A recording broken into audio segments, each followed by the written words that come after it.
নাহমাদুল্লাহ আল-আযীম ওয়াসসালাতু আলা রাসূলিহিল আমিন, আম্মা বাদ।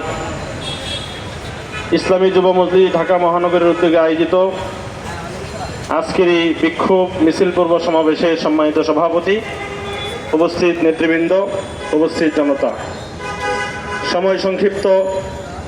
আমরা দেশের মধ্যে আজকে একটি অত্যন্ত ক্রান্তিকাল অতিক্রম করছি। এই দেশে বাংলাদেশের যে একটা স্বাতন্ত্রিকতা আছে, এটা বলতে এখন আমরা তেমন কিছু আর বুঝি না। কারণ গত বৃহস্পতিবারেও অর্থাৎ 2 দিন আগে বাংলাদেশের ঠাকুরগাঁওয়ে সীমান্তে আমাদের বাংলাদেশি একজন ভাইকে হত্যা করা হয়েছে গুলি করে।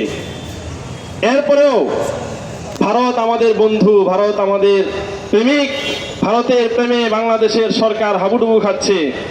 বাংলাদেশের সাংবাদিকরা প্রশ্ন করে আর সেখানে বাংলাদেশের প্রধানমন্ত্রী এগুলি যুক্তি দেয়।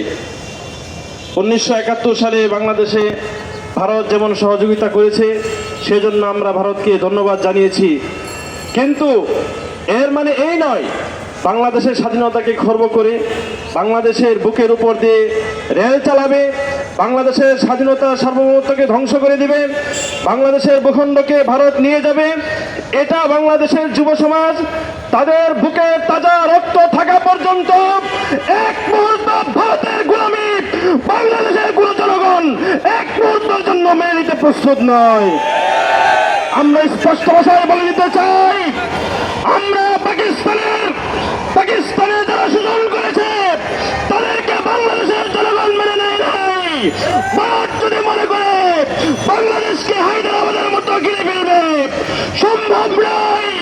এখন বাংলাদেশের সূর্য সেনারা প্রস্তুত রয়েছে, প্রয়োজনে তাদের বুকে তাজা রক্ত ঢেলে দেবে। বাংলাদেশে 1 ইঞ্চি জায়গা দিয়ে ভারতের কোন রেল চলতে দেওয়া হবে না, হবে না, হবে না।